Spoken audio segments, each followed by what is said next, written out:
Bismillah ar-Rahman ar-Rahim. Okay, so remember last lesson we talked about the idea of zakat and the afu concept. In other words, this idea of, is zakat necessary upon each nisab point or each nisab value? Or is zakat necessary on the entire amount of money that person has?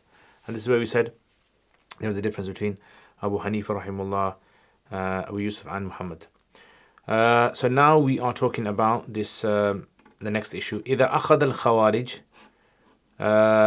الخراج وصدقة السوائم لا يثنى عليهم. So this mas'ala actually came about because of circumstances changing. So in other words, in the past, this mas'ala wouldn't have been around. 1 second. So like I said, this mas'ala is like a new kind of mas'ala. In other words, whenever we study these kind of texts, we need to understand certain masail came about because of changes that came into society over time. So one of the things that the early generation, that in the generation of the Quran and the time of the Prophet ﷺ, you didn't see there being rebellion against the authority. So the Prophet ﷺ was always the authority throughout his life. There was no incident where a rebellion took place and someone toppled the government and took the administration and then began to collect zakat from people. But in the later years, it actually happened. So this was actually a more common thing. So the fuqaha had to come out with some sort of a fiqh regarding it. So let's say, for example, we have a legitimate leader of the country. Remember we said the whole concept, the whole idea of leadership in a Muslim country is that the leader is meant to facilitate for people to be able to worship Allah. That's the main idea is. So in other words, when it comes to something like what we just mentioned about zakat collection, the government is the one that really administers this and is able to follow this up in a harmonious way, without it resulting in people looting and protesting. However, the Khawarij, this was a group that initially came about. The early sort of like the seeds of the Khawarij were found in the time of the Prophet ﷺ. But the Khawarij really kind of have existed, elements of the Khawarij have existed throughout history. So Khawarij is a term that's used for anyone who rebels against the government. Like we call it the rebels. And mainly the Khawarij sort of came on the scene in the time of the Khilafah of Ali radiallahu anhu, when Uthman radiallahu anhu was martyred. So the question here is this: what if the Khawarij, who are Muslims by the way, okay, so Ahl Sunnah wal Jama'ah, vast majority of them consider the Khawarij as being Muslims. What if they were to come in power, and what if they became leaders? If they were to now go around and send out their zakat collectors to collect zakat from the fund, because remember they're going to be running a country, so these are Muslim leaders, but unfortunately these people are the Khawarij, and therefore they may not hold the same views as the rest of the people. Khawarij used to have some aqidah issues as well, right? So for example, like believing that a person who commits a major sin is out of the fold of Islam, and then there's very varying levels of the Khawarij. But Khawarij have been considered to be a part of this ummah. In fact, there are Khawarij whose names are found in the books of Hadith as well, in the narrators of Hadith. So he says, إِذَا أَخَذَ الْخَوَارِجِ. So when the Khawarij take the kharaj. Kharaj is the land tax, the produce of the land, not ushur. Ushur is different. Kharaj is obviously the land tax that. So if the Khawarij begin to collect this, and sadaqat as-sawa'im, and the sadaqah of livestock. So let's say, for example, there's Khawarij come to me and they say to me, how many camels have you got? And I say to him, I've got 30 camels. And he goes, okay, you've got to give one binti makhadh. And I go, okay, I gave him the binti makhadh. Now, if, for example, like they've gone, do I now have to give the zakat a second time, yuthanna, or not? Meaning, would that first time have been considered a valid zakat masraf? Would he have been considered to be a valid recipient of zakat? What are the Khawarij going to do with that wealth, money? Right? How are they going to use that money? Are they going to give it to the poor? Because if they're going to give it to the poor, then it's fine. Because we can even give our zakat to non-Muslims. as long as we know the non-Muslims are going to deliver it to the needy Muslim recipients. So he says, when the Khawarij were to collect the Kharaj and Sadaqah Sawaim, la yuthanna alayhim, this will not be have to be repeated. Yeah, so this isn't something that has to be repeated a second time. Why is this for? لأن الإمام لم يحمهم والجباية بالحماية. So this is another issue as well now. The Muslim leader, let's say the Khawarij were now toppled again, and the rightful Muslim leaders were to take power again. That rightful Muslim leader cannot take a zakat a second time. That's what he's saying. However, morally, should a person repeat their zakat again? Now the reason it's saying this is because in the olden days, remember I told you zakat mal is divided into two types. You have amwal al-zahira and amwal batina. So zahira would refer to the livestock and batina would refer to everything else generally. Although some categorize ushur as being zahira as well, but others say no, it's not, it's actually non-livestock. So the idea is that the Khalifa is the one who his role is to protect the Muslims. That's what the idea is. The Khalifa is like the shield of the believers. That's what he is. So if he is not protecting them, then therefore he does not have the right to collect their zakat. So it works like that. So if you don't protect your people, you have no right to collect their zakat. That's why it says لأن الإمام لم يحمهم, because the Imam was incapable of protecting them whilst the Khawarij were in power. وَالْجِبَايَةُ, jibaya means collection, zakat collection. The collection of zakat is بالحماية, is only when it's done when there is protection in place. So when protection measures are in place, that's the only time that you're going to have the right as a leader to collect people's zakats. Okay, however, وَأَفْتَوْا, now this word can be read uftu. Some have said, like in Binaya, he said that this is actually uftu بِأَنْ يُعِيدُوهَا دُونَ الْخَرَاج. If that's uftu, then it means these individuals who have given their zakat, meaning like me, the zakat giver, if I've already given my zakat to the Khawarij, later Hanafis have given fatwa. So we have been given the fatwa, uftu, and بِأَنْ يُعِيدُوهَا دُونَ الْخَرَاج, that they should repeat the zakat of the livestock and not the zakat of Kharaj. And some have said, no, it's actually aftau, like in the book that I've got from this on the screen. This is actually aftau. So fatwa, they gave fatwa. So it's in the ma'ruf sigha. So بِأَنْ يُعِيدُوهَا, that they should repeat this whole concept again. Yeah. So dun al-kharaj. So why is it that the kharaj, they don't have to repeat the kharaj? He says, فِيمَا بَيْنَهُمْ وَبَيْنَ اللَّهِ. Now, بَيْنَهُمْ وَبَيْنَ اللَّهِ ta'ala, it literally translates as regarding those matters that are between them and between Allah, which we call moral. As in, qada'an, legally, from the courts will not enforce this. This will be something left to you. Now, I've mentioned this before, but I think I'll just quickly summarize again. When we read the books of fiqh, we have to understand the books of fiqh. There's two tiers to the books of fiqh, the masail in the books of fiqh. There's one tier of masail that are considered to be between you and Allah. The government will not ask you about them. Like the government is not obliged to ask you about those things. And then you have, so this is ibadat really. Most ibadat fall under this. Yes, if the government wants to impose something with regards to, for example, let's say men praying salat on time in the masjid, or certain rules of fasting, that's fine. However, other rules are considered to be qada'an.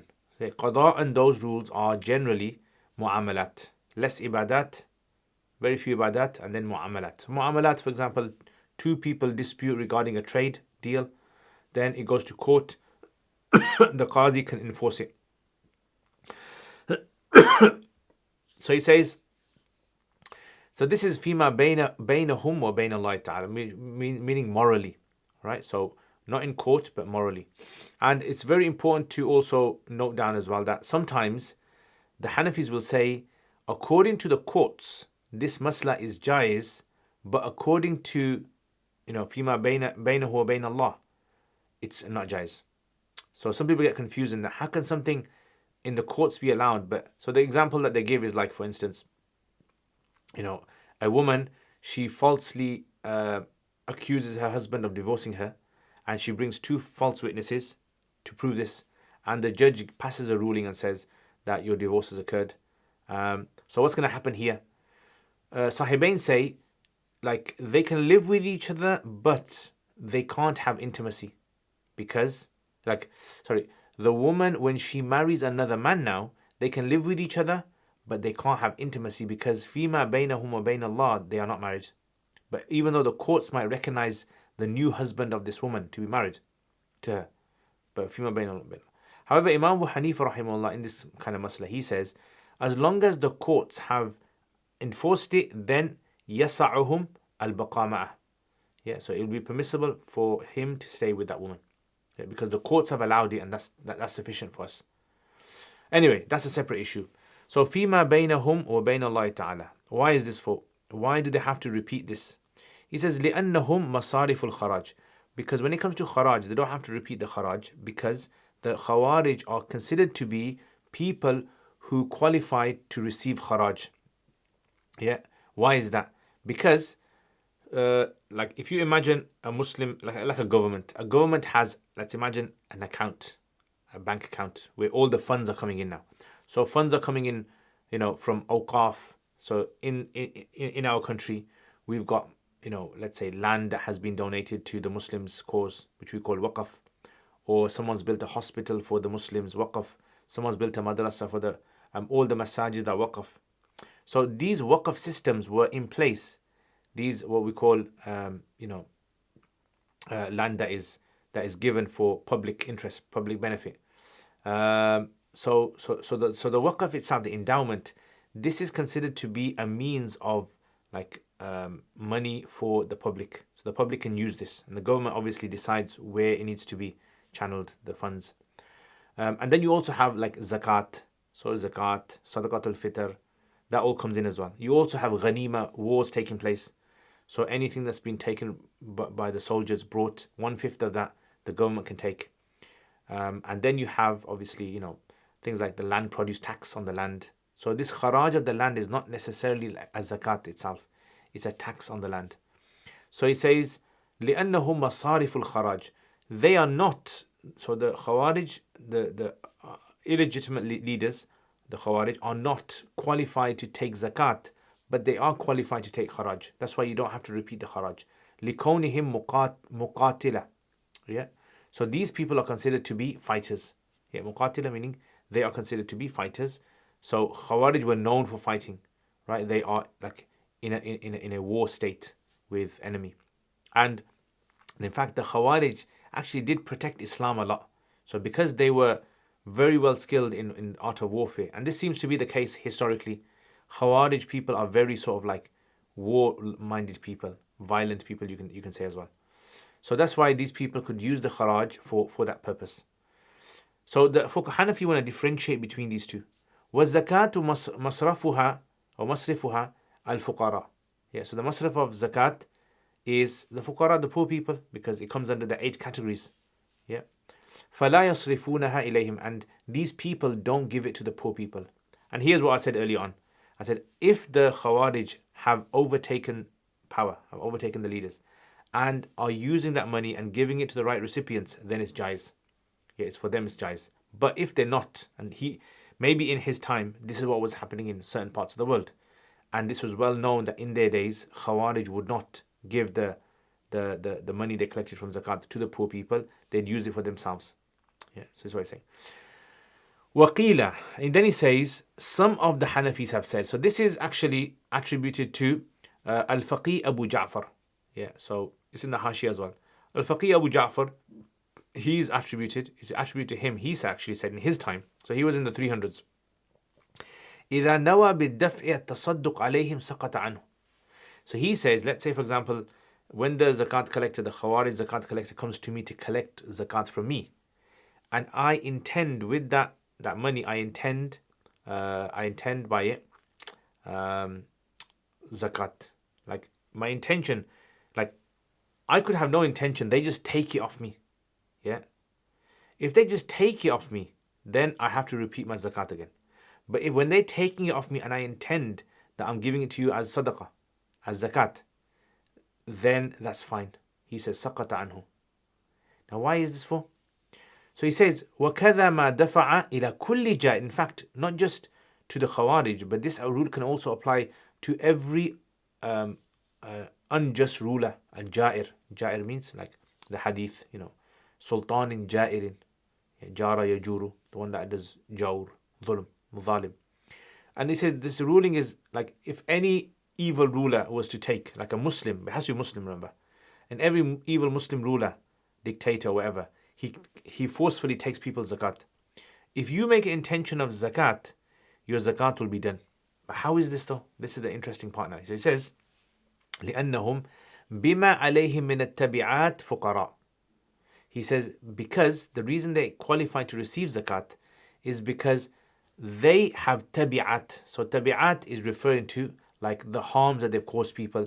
They've kind of usurped people's wealth. They've taken people's wealth. Yeah. So in other words, the Muslim funds that they've collected, this obviously a lot of it belongs to a lot of Muslims. So they've unjustly taken it. That's called a tabi'at. So tabi'at is basically something that a person can be held responsible for. Yeah, like a kind of crime. So this kind of like financial crimes that they've committed by taking people's money, these tabi'at, they are fuqara. In other words, so let's say this Khawarij has taken from hundreds of Muslims money.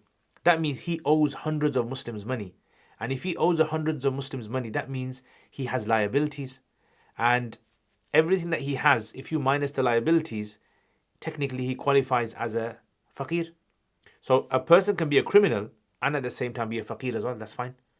Okay, so again, how would this apply to us in our times today? So if there was, for example, a Muslim country and they were to take from Muslims for the wealth, then one can argue this argument as well. Now I'm going to read for you in a bit some statements mentioned by Ibn Abidin, rahimullah, about his time and about how this masla was expanded to other areas as well.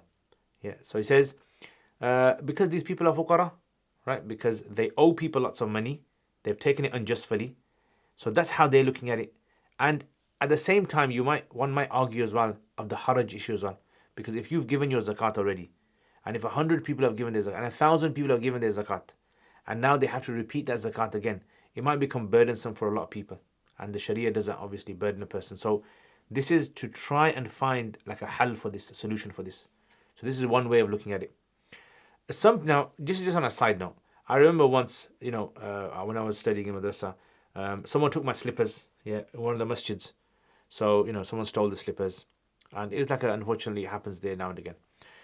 So one of the guys said to me, he goes, why don't you just intend sadaqah? Just say that the thief who's taken it, I'll give it as sadaqah. Like, I'll give it as charity to him. Because, at least he saves himself from the punishment of stealing. As in, you're helping another Muslim to reduce their sins. And I thought that was actually a good idea. That's a good way of looking at it. So sometimes the fuqaha will do this as well. The fuqaha will try to look at a situation and they'll try to see, move around the rulings of Sharia and try to find how could we, allow this kind of, this action that's been done by the zakat giver, like me. How can we allow it? How can we consider it to be jaiz and done? And the same thing goes for, like, for example, if a person comes to you and says to you, oh, in the past, there were so many salats that I prayed and I didn't used to do wudu if I cut myself, if I bled and cut myself. And then you can say, fine, we can consider that jaiz according to the madhab of Shafi. But now you can't do that. Now, from now on, if you cut yourself, then your wudu is going to break. Does that make sense? So this is why, if you really become good at the Hanafi madhab, you can kind of like find ways to solve problems for people. It's like you're like a problem solver, a Sharia problem solver. Someone comes to you with an issue and says, now the only thing I would say that you have to be careful of this is you don't want to like make this into like a loophole thing where you're trying to find a stratagem of making rules for people easy for people. So you don't want that to happen. And this was also something in the time of, like, since Sahih Bukhari as well, in the time of Anas radiallahu anhu, when Hajjaj asked him a question and said, what was the worst what was the worst penalty the Prophet ﷺ gave anyone? And he said the worst penalty was where the people who stole, from Uqal and Urayna, the two tribes that came, and they became Muslim, and then they became ill, and the Prophet ﷺ told them to drink the camels' urine and milk, and they stole the camels, and then they killed the shepherd. And the Prophet ﷺ commanded for their limbs to be cut on opposite ends, so leg and arm, and their eyes to be branded and left in the desert to die. And he said, oh, okay. So Anas felt bad after that. He said, I shouldn't have told him that. Yeah, I feel bad because now he's probably going to use that as evidence and then commit these kind of like acts on other people as well. So sometimes the fuqaha will say, هَذَا مَا يُعْلَمْ وَلَا يُفْتَى بِهِ.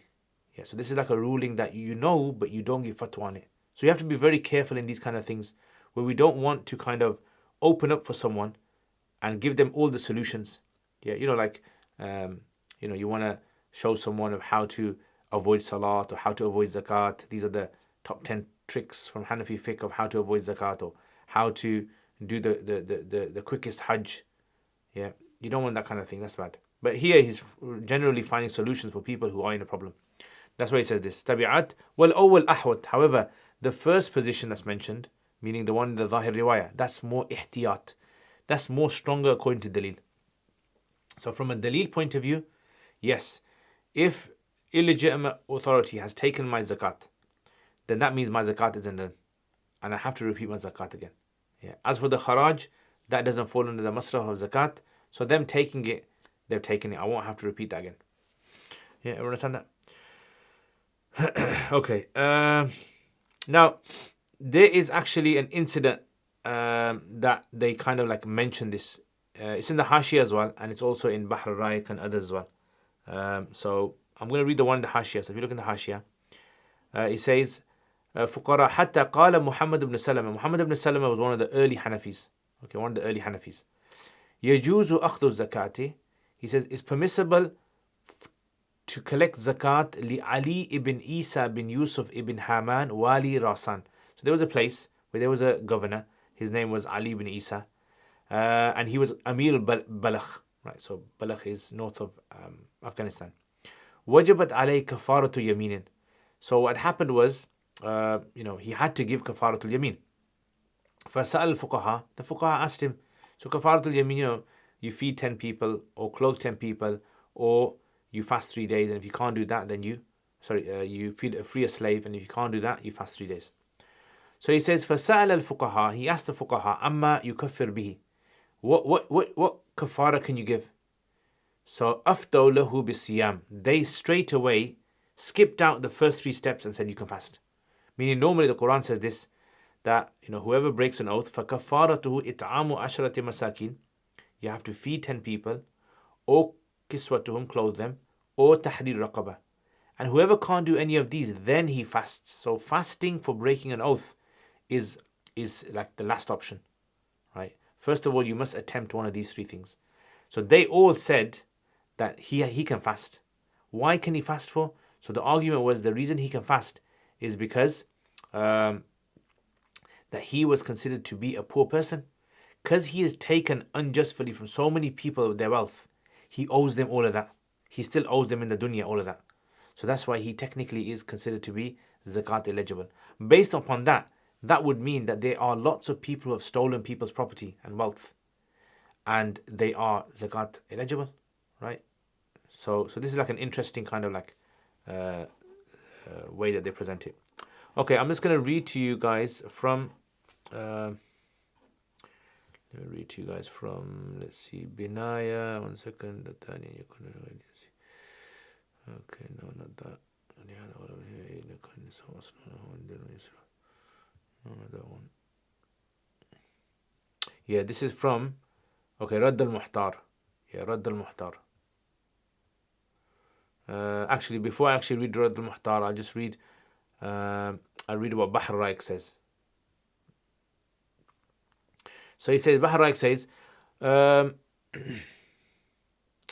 if these Khawarij were to take the Ushur and Kharaj and Zakat, then it will not be taken a second time off the Zakat givers. لم يؤخذ مرة أخرى لأن الإمام لم يحميهم. This is the whole argument that is pinned upon. That the Imam's protection is what is needed, is what's the condition for taking zakat. Yeah, that's the condition. وَالْجِبَايَةُ بِالْحِمَايَةِ. Right, so this is a famous statement. And he says, قال في الهداية وَأَفْتَوْا بِأَنْ يُعِيدُوهَا دُونَ الْخَرَاج. That Imam Hidayah says, some of them have said that the fatwa is that they have to repeat the zakat but not the kharaj. لأنه مصارف الخراج, like we said, because they are people who can receive kharaj because they are the fighters. والزكاة مصرفها الفقراء. However, zakat recipients are faqirs. لا يصرفونها إليهم. And he's saying that the Khawarij are not giving the poor people. Now, like I said, if they do give the poor people, then it's okay. وقيل إنه بالدفع التصدق. And some have said, and this is that Al-Faqih Abu Ja'far's fatwa, that if you give with the intention of sadaqah, zakat, سقط عنه كذا الدفع إلى كل جائر. And the same rule applies to أطلق في الزكاة.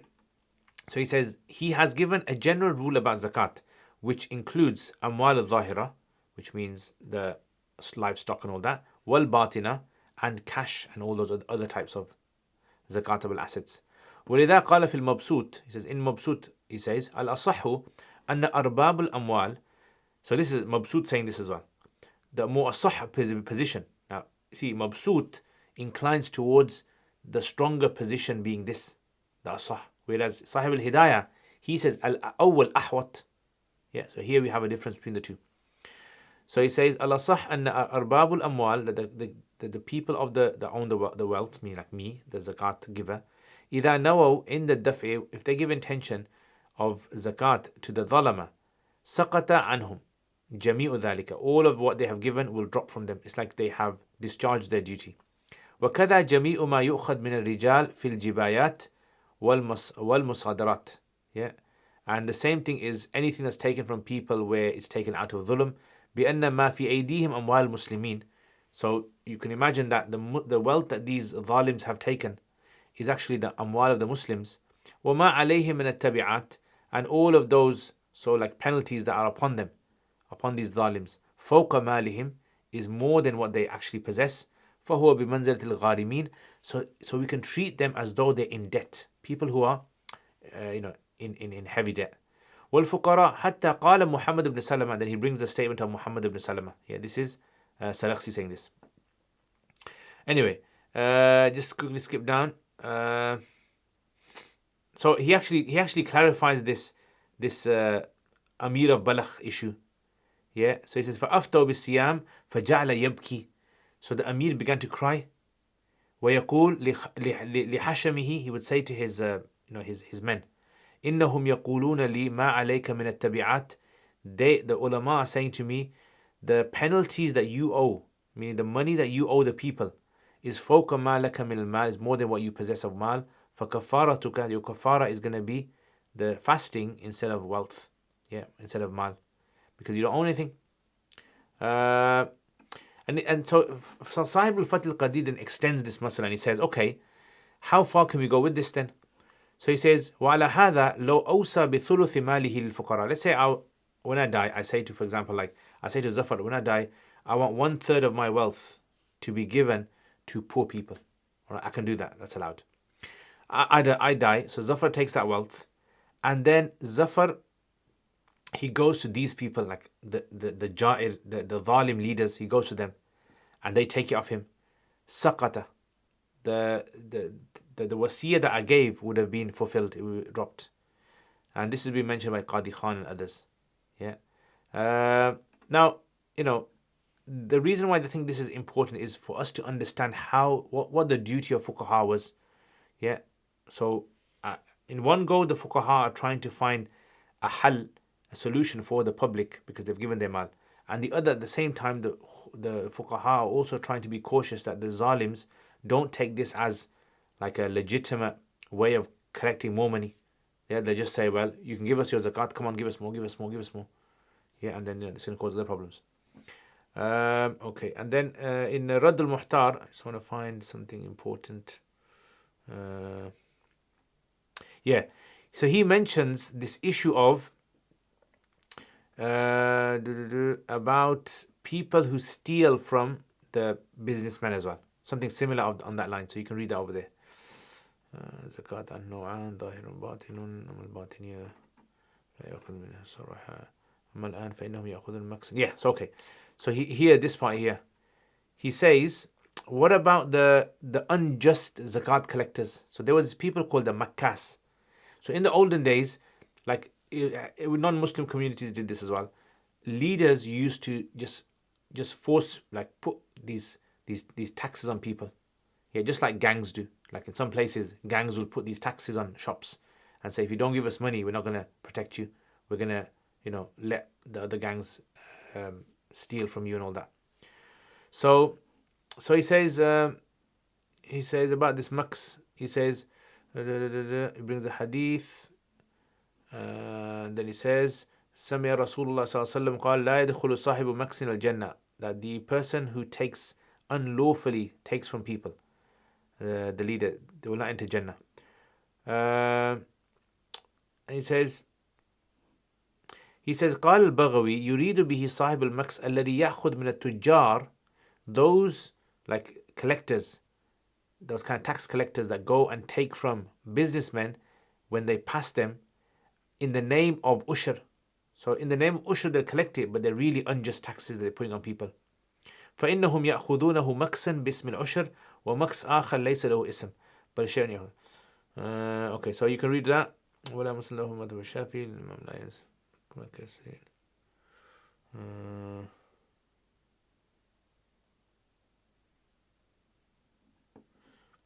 Okay, he just mentions in his time some of the Makkasin would actually be legitimate zakat collectors for the Imam, but on the side they would pocket for themselves a part of it without telling the Imam. Yeah, so these kind of like individuals that would do that. Now the same, I would say, for example, like the same could be kind of looked at in today's times where there's these dodgy zakat collecting organizations, where these some organizations out there that are collecting zakat and they're using it in ways that are not legitimate, misappropriating the mal. Maybe this can be, you can look at it this way as well. That's one possibility, I'm just saying.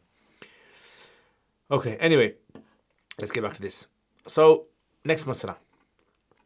وليس على الصبي من بني تغلب في سائمته شيء وعلى المرأة منهم ما على الرجل. So there is nothing, no financial burden upon a minor from the tribe of Banu Taghlib, in their animals. وعلى المرأة, and likewise there is nothing upon a woman. وعلى المرأة, and there is upon a woman ما على الرجل. So a woman has to give whatever the man has to give. What is this masla talking about? So this masla is not talking about zakat. This masla is talking about what we call the money, the tax that non-Muslims have to pay to the government, which is called jizya. Jizya is only given by men. Men only give jizya. And there's 3 tiers of jizya.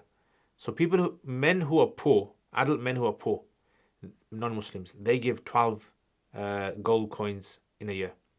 And men who are average, they give 24. And men who are rich, they give 48. Yeah, that's what you give.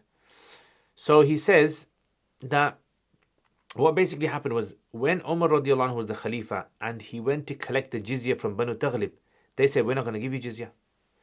Call it something else. We don't want to be humiliated with this name.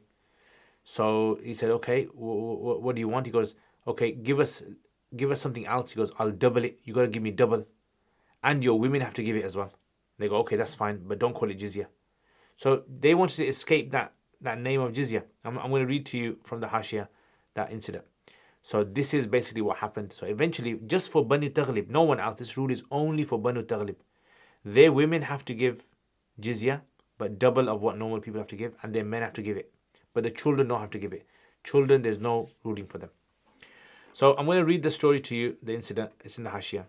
So he says, Banu Taghlib qawmun min al-Nasar al-Arab. These were from the Christians of the Arab that lived close towards Byzantine. فَلَمَّا أَرَادَ عُمَرْ. So when Umar intended أن يوظف عليهم الجزية, to stipulate the jizya upon them, أبوا, they refused. وقالوا نحن من العرب, we're from the Arabs. نأنف, we find it to be beneath us to give jizya. فإن وظفت علينا الجزية, if you want to stipulate upon us the jizya, لحقنا بأعدائك. We're going to escape and run to the Byzantines and join them. وإن رأيت أن تأخذ منا, but if you want to take something from us, تأخذ منا ما يأخذ بعضكم بعض, what you take from your own people, your own Muslims, i.e. you take from your own Muslims zakat, take that from us then, but don't call it jizya. So it's a bit strange. I mean, like, jizya actually works out to be much less than zakat then. So he says وَتُضَعِّفُ عَلَيْنَا, and even double if you want. فَفَعَلْنَا, that we'll do that. فشاور عمر الصحابة, Umar did مشورة with the Sahaba. وكان الذي بالسعي كان بذلك بالسعي بينه وبينهم كردوس التغلي. Yeah, so there's a guy that was kind of like the sa'i, the zakat collector, or whatever you want to call it, the collector. قال يا أمير المؤمنين صالحهم, do sulh with them, فإنك إن تناجزهم لم تطقهم.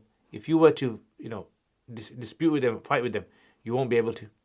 فصالح, Umar did a sulh with them, he did a, settlement. وقال هذه جزية, this is really a jizya, وسموها ما شئتم, but whatever you want to call it, you guys call it that. And this is, from that day, that's what Banu Taghlib. Now, does this rule apply to Banu Taghlib today? I don't think Banu Taghlib exists anymore now. In the Christians, they probably all accepted Islam. But that's what the Hanafis want to discuss. What happens to this? Does this fall under zakat or not? So he says, going back to the masala, ليس على الصبي من بني تغلب. So minors of Banu Taghlib, they do not have to give anything because that wasn't part of the pact. However, every woman in Banu Taghlib has to give the same amount that every man has to give. So they've kind of made it hard for themselves. So he says, لأن الصلح قد جرى على ضعفه.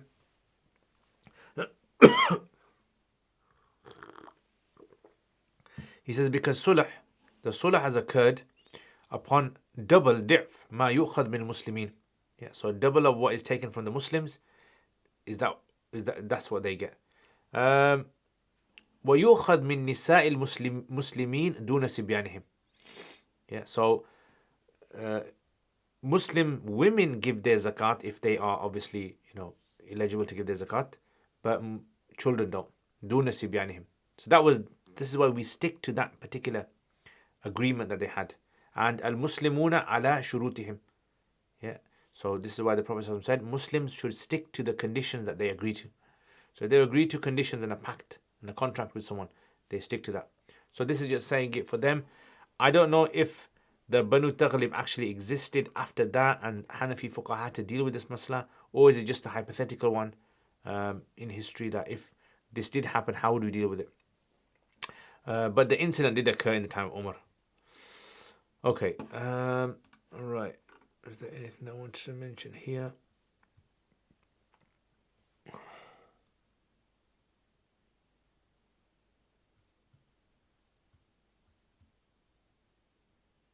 Yeah, that's it. Okay, next. Then he says, وَإِنْ هَلَكَ بعد وجوب الزكاة سقطت الزكاة. This is another masla now. So the masla basically is that if a person has mal, yeah, so let's say I have mal, and let's say I've got £1,000, and my year has occurred, yeah, the anniversary of zakat has occurred. So the time of my zakat has come around. Zakat is necessary, and I'm supposed to give 2.5% of £1,000, which works out to be £25. So I'm supposed to give £25 of zakat, but I don't. And what happens is my mal gets destroyed. So the question now is, after the obligation, so let's say on the 1st of Ramadan, that was my zakat anniversary. On the 1st of Ramadan, I was supposed to give £25.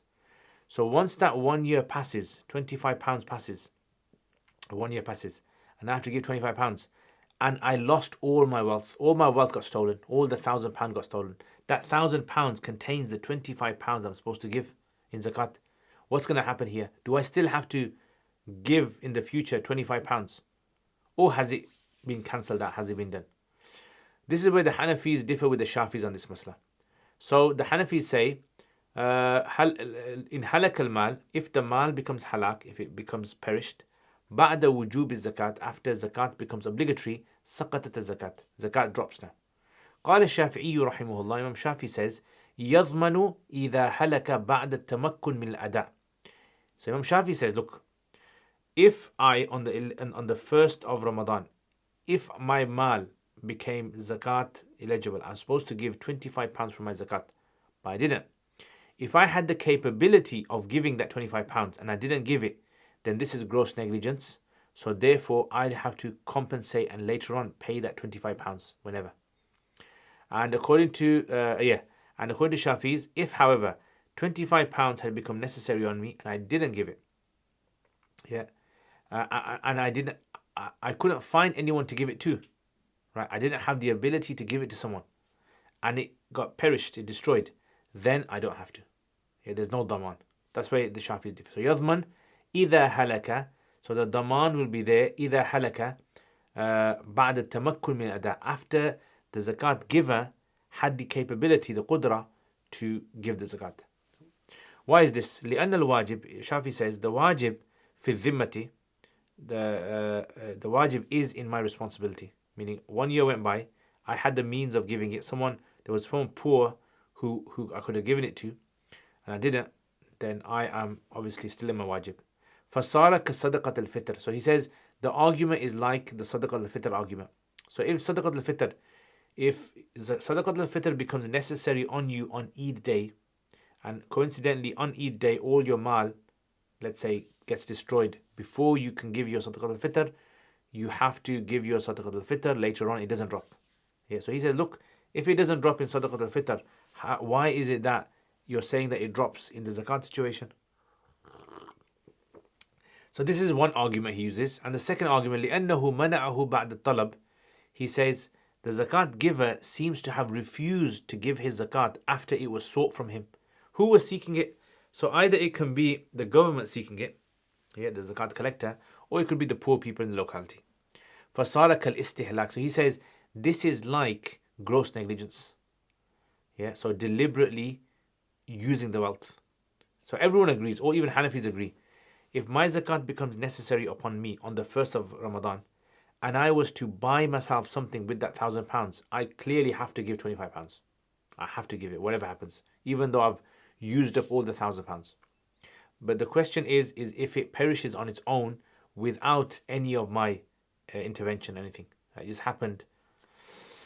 So that's what Shafi's argument is, right? So he's kind of looking at it from the point of view that, look, if zakat has become necessary on you, the only way that it can drop is if you discharge and give it to someone. Okay, Lana, what's our response to this? Walana, our response to this is that this is considered to be أن الواجب جزء, that the wajib is considered to be a portion من النصاب. So in other words, out of £1,000, how much zakat do I have to give? £25. أن الواجب جزء من النصاب. It's only a portion of the nisab. تحقيقا للتيسير. Like, why is it that I don't have to give £100 or £500 if I've got £1,000? This is because 2.5% is considered to be for ease. Al-wajib juz'un min al-nisab. The lawgiver has legislated 2.5% because he wants ease. Tahqiqan lit-taysir. He wants ease for people. He doesn't want to burden them that they have to give up a large amount of their hard-earned money. So tahqiqan lit-taysir. So if you've understood that, فَيَسْقُطُ بِحَلَاكِ مَحَلِّهِ. So therefore, if the mahal of that taysir no longer exists, how can that taysir exist? Meaning, if the mahal of 2.5% is no longer in existence, that 2.5% cannot exist. So it's like he's saying this, if the whole point of giving your zakat was to make it easy for people, right, that they don't have to give too much, then if a person loses all their £1,000, it makes sense that you say to them, you don't have to give your zakat, because clearly them having to give 2.5% from nothing is going to be difficult. So they should, bil awla, €40, there should be ease there. Do you understand that? It's a bit of like a thing you want there. Okay. So he says, كَدَفْعِ الْعَبْدِ الْجَانِي بِالْجِنَايَةِ. So the Hanafis, again remember, Imam Shafi is giving analogy with Sadaqat al-Fitr. He's saying, just like in Sadaqat al-Fitr, if all of your mal gets destroyed on Eid day, you still have to give Sadaqat al-Fitr after it became necessary on you. Here, we're looking at it from this point of view. We're saying, look, is there anywhere in fiqh where there is a ruling that became necessary upon an individual, and then that ruling has been wavered. Yeah, that ruling has now been wavered, has forfeited because that thing is no longer there. So he goes, yeah, the example is like, for example, let's say I have a slave. I've got a slave, and my slave has, let's say, I don't know, killed someone on the street. So he's committed murder. So now the authorities are coming after my slave to take him to obviously either take his life, a life for a life, or to give blood money and so forth. So this is called the Abdul Jani, right? Al Abd al Jani. So imagine, for example, the authorities come to me to collect my slave, but my slave dies. He just dies of a heart attack or dies of something. He's dead. So what's going to happen now? So we say that jinaya, the crime that he's committed, that's going to drop now because the mahal is no longer there. This is the example they're trying to give to show this concept of the juz dropping because the mahal drops. This is something that you can find scattered in the Hanafi Masail. So kadaf'il abdil jani, like handing over a criminal, a guilty slave, bil jinayati, due to committing a crime, yasqutu, this slave, giving over the slave will actually drop bihalaki if he dies. Okay, so that's one way of looking at this masla, all right? The taysir concept. والمستحق فقير فقير يعينه المالك. So the mustahiq of this zakat, who is he? Who is this mustahiq? So if my zakat, if 1 year has passed and my zakat has now become necessary on me, when we say this zakat now is due, who is it due to? Who's going to collect it? It's obviously a human, isn't it? A human's going to come and collect it. So he's saying this human, let's call him the mustahiq, the deserving one. He is a faqir, okay? يُعَيِّنُهُ الْمَالِكُ. Who decides who this faqir is? Let's say, for example, in Birmingham where I live, there's 10 poor people. Now these 10 poor people, do all 10 of them have a right to my zakat? I say no. I say the deserving person is the person who I choose. I choose the person and say, this is the guy I'm going to give my zakat to. So this is like in response to Imam Shafi rahimahullah, saying that I refuse to give the zakat after it was sought from me. The question is, who was seeking it? If legitimately someone came and sought from me, I still don't have to give him. Like if there's out of 10 people, one of the guys comes to my house and knocks on the door and says, can I have your zakat?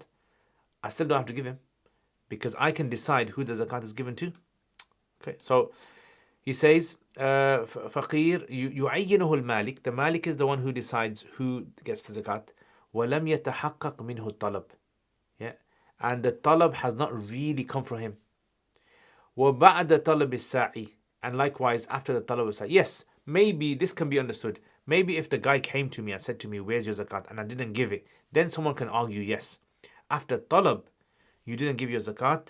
That's why now you're considered to be sinful for this. Yeah, or you're demanded to give your zakat. Or if the zakat collector came to my house and said, I'm come to collect your zakat, and I didn't give it.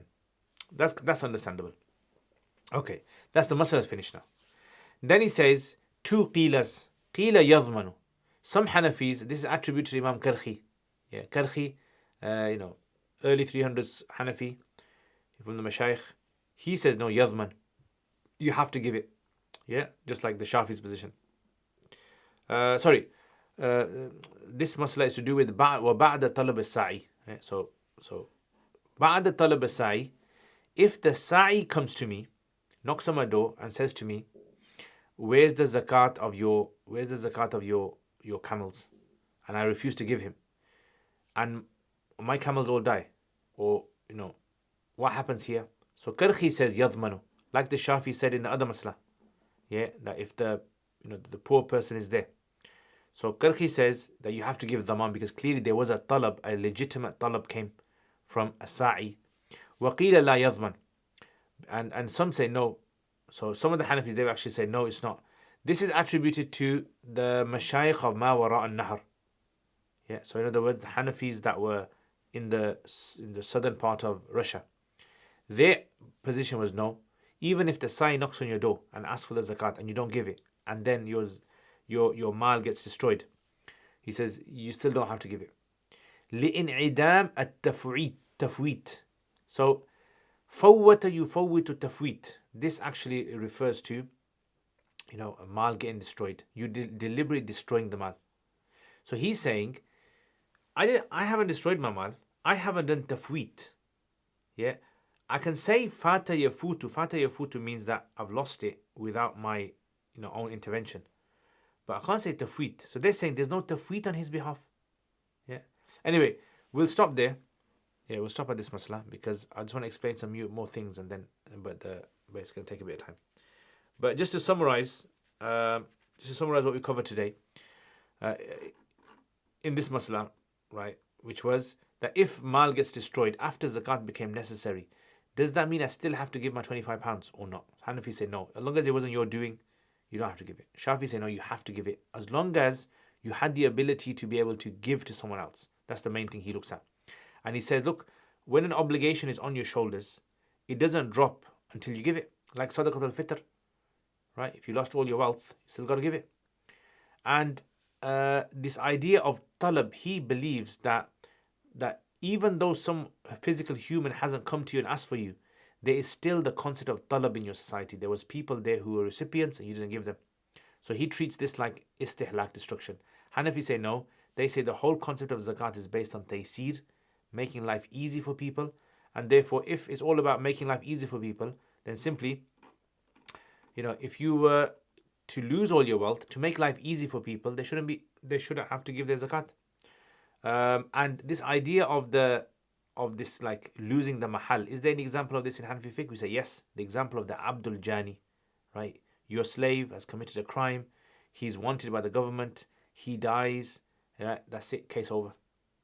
And although the talab is there, yes, but there is no one who deserves it. You're the one that decides who deserves it. Yeah. What about, for example, if the zakat collector came to your house knocking and you didn't give it? So Hanafis differ on this masla. Yeah. Some Hanafis, like Karhi, says yes, there is daman, and other Hanafis say no, there isn't. Okay, and that's it. And the first masla, this was about the masla of the Khawarij. If the Khawarij were to take over, what happens? And we said that technically, there's an ikhtilaf of the Hanafis of whether you have to repeat the zakat again. Imam Hidayah seems to incline towards the position of yes, you have to repeat the zakat, not the kharaj. And other Hanafis like Mabsut and others have said no, you don't have to repeat it again. Yeah, Abu Ja'far says no, you don't have to repeat it again, because as long as you intended giving them zakat, because technically they are like eligible to receive zakat. And the masla of the taghlibi, the reason the taghlibi masla is mentioned is because although it's not zakat, but it was an incident that occurred in Umar radiallahu anhu's time, similar to zakat. Okay, that's it. And any questions?